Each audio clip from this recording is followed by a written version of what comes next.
오늘 하나님의 말씀은 누가복음 21장 10절에서 24절까지 말씀입니다. 민족이 민족을, 나라가 나라를 대적하여 일어나겠고 곳곳에 큰 지진과 기근과 전염병이 있겠고 또 무서운 일과 하늘로부터 큰 징조들이 있으리라. 이 모든 일 전에 내 이름으로 말미암아 너희에게 손을 대어 박해하며 회당과 옥에 넘겨주며 임금들과 집권자들 앞에 끌어가려니와 이 일이 도리어 너희에게 증거가 되리라. 그러므로 너희는 변명할 것을 미리 궁리하지 않도록 명심하라. 내가 너희의 모든 대적이 능히 대항하거나 변박할 수 없는 구변과 지혜를 너희에게 주리라.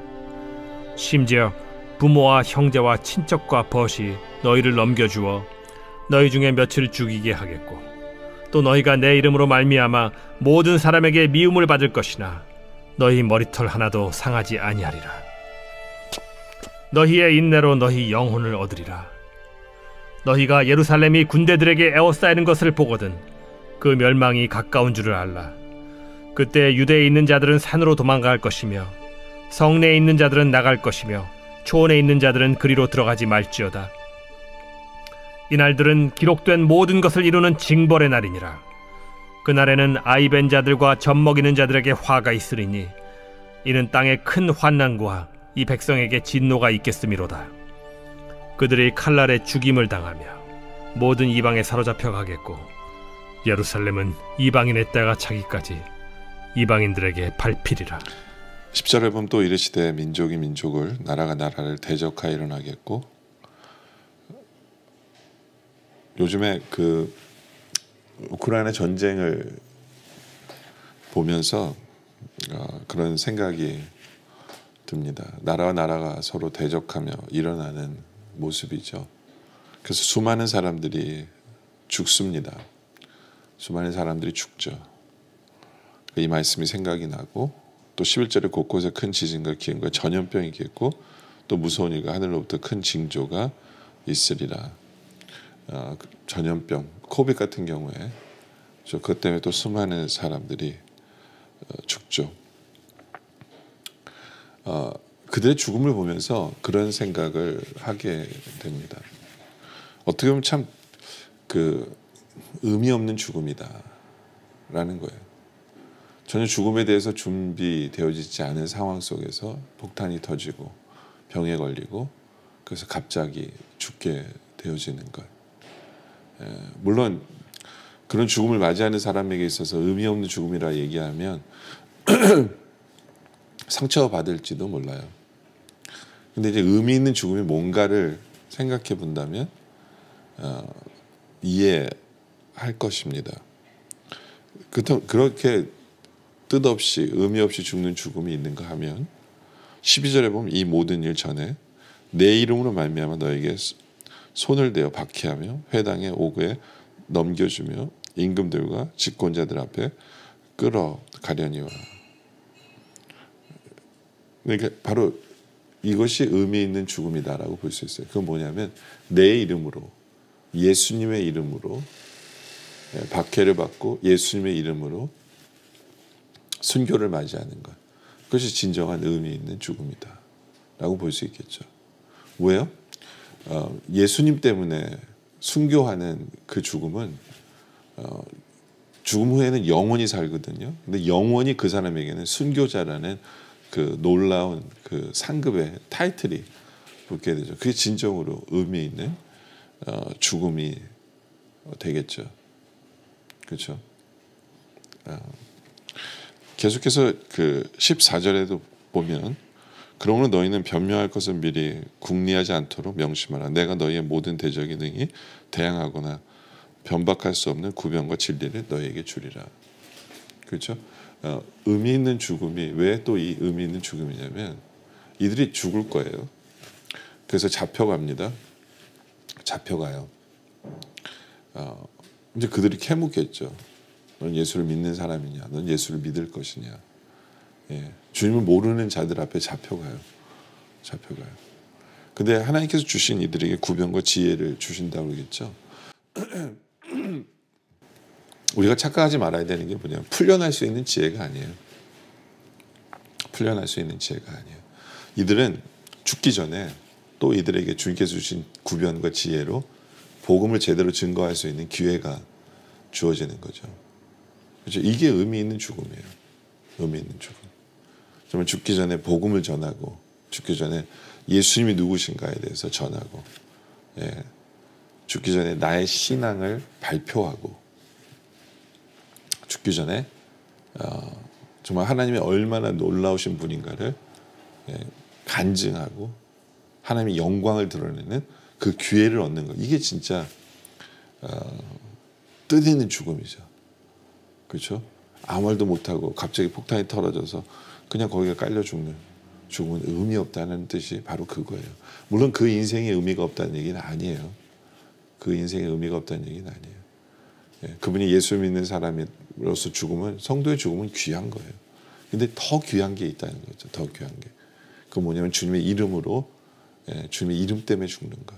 주님의 이름을 증거하다가 주님께 주신 구변과 지혜로 말씀을 전하다가 죽는 그 죽음이 귀하다라는 거죠. 그렇죠. 16절에 심지어 부모와 형제와 친척과 벗이 너희를 넘겨주어 너희 중에 몇이 죽게 하겠고 몇을 죽게 하겠고 또 너희가 내 이름으로 말미암아 모든 사람에게 미움을 받을 것이다. 그러니까 죽고 뭐 가족들 때문에 죽어요. 가족들도 이해를 못하기 때문에 죽을 수도 있고요. 또 친구들에게 미움을 받을 수도 있어요. 근데 여기에서 어떻게 보면 말이 안 되는 답을 하십니다. 18절에 너희 머리털 하나도 상하지 아니하리라. 아니, 윗부분에 죽는다고 하셨잖아요. 죽는다고 하셨는데 머리털 하나도 안 상해요. 어떻게 말이 됩니까? 그렇죠? 이게 무슨 뜻일까요? 머리털 하나도 안 상한다는 건 뭐냐면 우리의 영혼을 끝까지 지켜주신다는 거예요. 우리의 육신은 죽을지라도 예? 하나님께서는 우리의 영혼을 끝까지 지켜주셔서 천국 가게 하시는 것을 의미한다라는 거죠. 그렇죠? 그러니까 이게 의미 있는 죽음이에요. 이게 의미 있는 죽음이죠. 그렇죠? 하나님께서 우리의 영혼을 끝까지 지켜주셔서 미움을 당하고 박해를 당하고 죽임을 당할지라도 하나님께서 지켜주신 그 영혼, 천국 가는 영혼. 그리고 또 이 머리털 하나도 상하지 않게 한다는 이 말씀은요, 나 혼자만이 아니라 교회를 가리키기도 해요. 교회를. 하나님께서는 교회를 지켜주신다라는 뜻이기도 해요. 근데 실제로 이 교회론적으로 보면, 교회로 이렇게 생각해 보면요, 초대교회 때 정말 수많은 사람들이 죽었어요. 수많은 사람들이. 그리고 그들의 목표가 뭐냐면, 믿는 사람들을 죽이면서 그들의 목표가 뭐냐면 교회를 없애는 거였어요. 교회를 없애는 거. 근데 실제로 어떻게 됐어요? 수많은 성도들은 죽었는데 교회는 더 살아나게 되죠. 교회들은 더 부흥하게 되고 더 많은 사람이 예수를 믿게 되어지는 그런 놀라운 역사가 일어나요. 왜요? 뜻있는 죽음 때문에 그래요. 예수님의 이름으로 죽는 그들의 모습 때문에. 죽으면서까지도 끝까지 복음을 전하는 그들의 삶의 모습을 통해서, 뜻있는 죽음을 통해 오히려 교회는 머리털 하나도 상하지 아니하고 오히려 부흥하게 되는 놀라운 역사가 일어나는 것을 보여주는 것이 바로 이 말씀의 뜻이다라는 거예요. 네. 그러면서 이 말씀의 뜻이 그런 뜻인가 어떻게 하냐면 19절에 너희의 인내로 너희 영혼을 얻으리라. 그렇죠? 영원한 삶을 얻게 되는 거죠. 뜻있는 죽음을 맞이함으로 말미암아 영원한 삶을 살게 되어지는, 상급을 받고, 순교자라는 이름의 상급을 받고 영원히 사는 그 놀라운 축복을 누리게 되어진다라는 거예요. 그러면서 주님께서는 20절에 너희가 예루살렘의 군대들에게 에워싸이는 것을 보거든 그 멸망이 가까운 줄을 알라라고 얘기하죠. 실제로 일어난 일에 대한 얘기를 주님이 하세요. 이런 난리일이죠. AD 70년에 일어났으니까. 그게 뭐냐면 AD 70년에 그 70년 되기 전에 로마에서 이렇게 반로마 이렇게 독립운동 같은 게 너무 많이 일어나니까 골치가 아프니까 로마 황제가 군대를 보내서 예루살렘을 포위해서 쓸어버려라 이렇게 얘기하는 거예요. 군대를 보내서 쓸어버려라. 정말로 쓸어버릴 거예요. 그 안에 있는 모든 사람을 죽이기로 작정하고 보낸 거예요.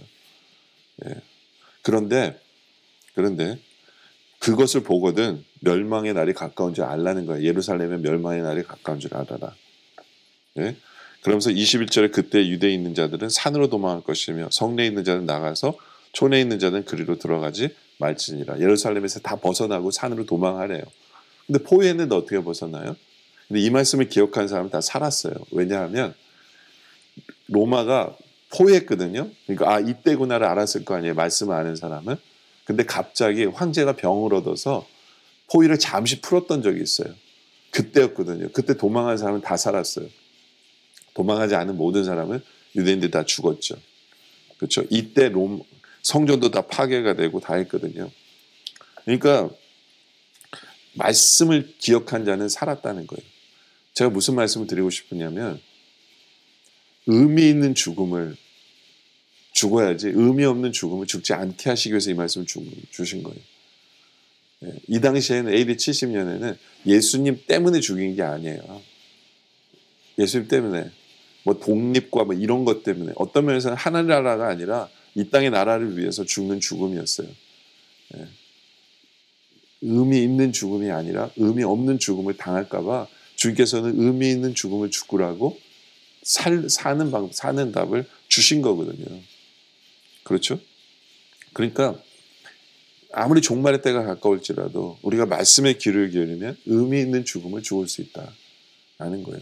그것이 우리의 소원 되길 원해요. 주님, 의미 없는 죽음이 아니라 정말 의미 있는 주의 영광을 나타내는 죽음을 그런 죽음을 죽을 수 있는 우리들이 되어지길 원합니다. 라는 소원을 갖는 우리 모두가 되어지시기를 주님의 이름으로 축원합니다. 기도드리겠습니다. 아버지 하나님, 정말 전쟁과 코비드 많은 사람이 죽는 것을 바라봅니다. 인생이 참 허무하고 의미 없는 죽음들이 많은 것을 바라봅니다. 그럼 오늘 말씀을 통해서 우리에게는 의미 있는 죽음을 죽을 수 있는 우리들이길 원합니다. 주님 때문에 주의 이름을 전하며 주의 영광을 나타내며 그렇게 죽는 죽음이 있기를 원합니다. 그러기 위해서 말씀에 귀를 기울여 말씀 속에서 의미 없는 죽음을 피할 수 있는 길을 알려주시는 그 주님으로부터 지혜를 얻는 우리들이 되어질 수 있도록 주님 인도하여 주시옵소서. 정말 주의 영광을 위해, 주의 이름을 위해, 주의 나라를 위해, 주의 교회를 위해 죽을 줄 아는 우리 모두가 되어질 수 있도록 주님 인도하여 주시옵소서. 오늘 말씀에 감사드립니다. 계속된 기도 속에 주님 함께하여 주시옵소서. 예수님의 이름으로 간절히 기도드립니다. 아멘.